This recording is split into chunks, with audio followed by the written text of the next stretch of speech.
So, good morning guys. So, may i-unbox pala tayo na package. So, nakalimutan kong i-unbox to. So, tara.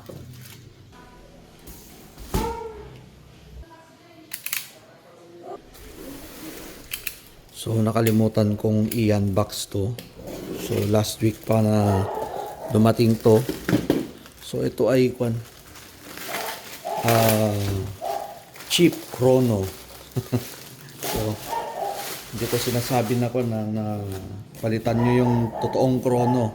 So, ang chrono na to, para may basehan lang kami. So, pero itatry din kung siya, consistent at saka stable, kung totoo yung mga sinasabi, edi ito na lang gamitin.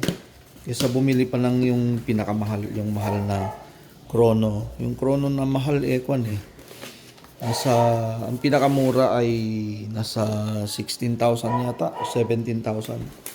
Yun yung pinakamura. So, tignan natin to kung maganda. If maganda yung kanya, kasi yung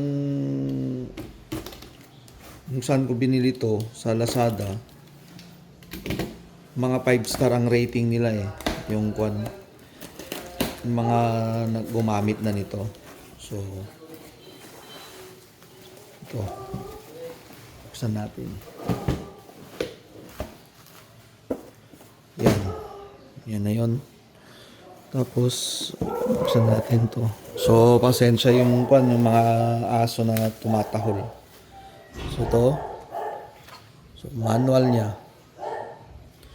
So, ang tinitignan nito, FPS yata at saka FPS or joules. Ayun. So, tignan natin to.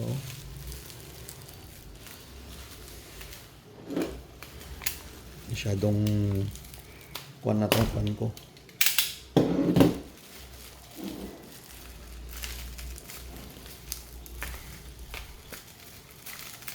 Hopefully walang maputol dito or mabali.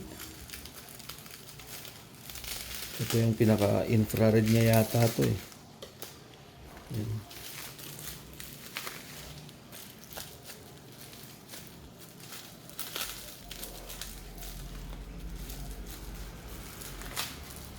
So, sa halagang 2,600 yata to. Bili ko. May so, tools. Tapos yung niya, parang antena niya doon. Tapos yung sensor na infrared. Yan. So, sasalpak natin, buuin natin. So, ito. Nabuo ko na. So, ganyan itsura yung chrono. So, itetest na lang ito sa range pag may time na pupunta kami doon. Kasi wala pa akong or baka mamaya isisingit ko na lang na pag pumunta ako sa range. Okay. So, try ko na tong chrono. Gamit ko tong So, 125.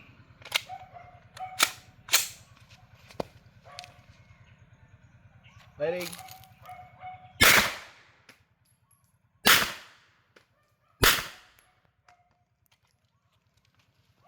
Na nagpakita yan na Odi. Okay. Yung 1,200. 1,000. Firing.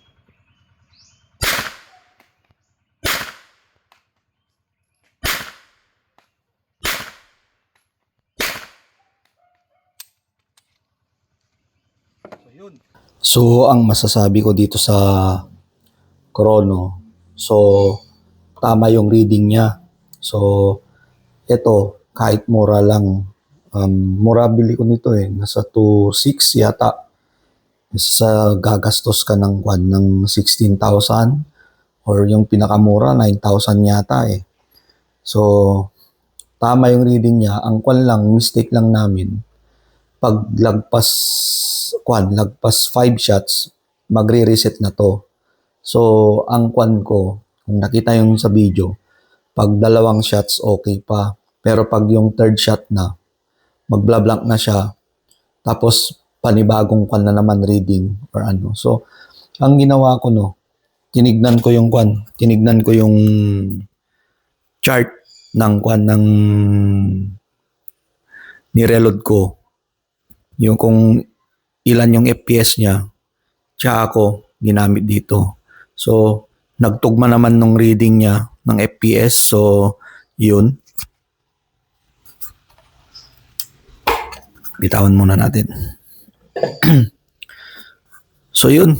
Maganda yung kwan yung chrono na yun for basis lang or ano. Hindi mo naman kailangan ng sobrang mahal na equipment for to check yung kwan lang FPS lang ng reload mo. So, yun.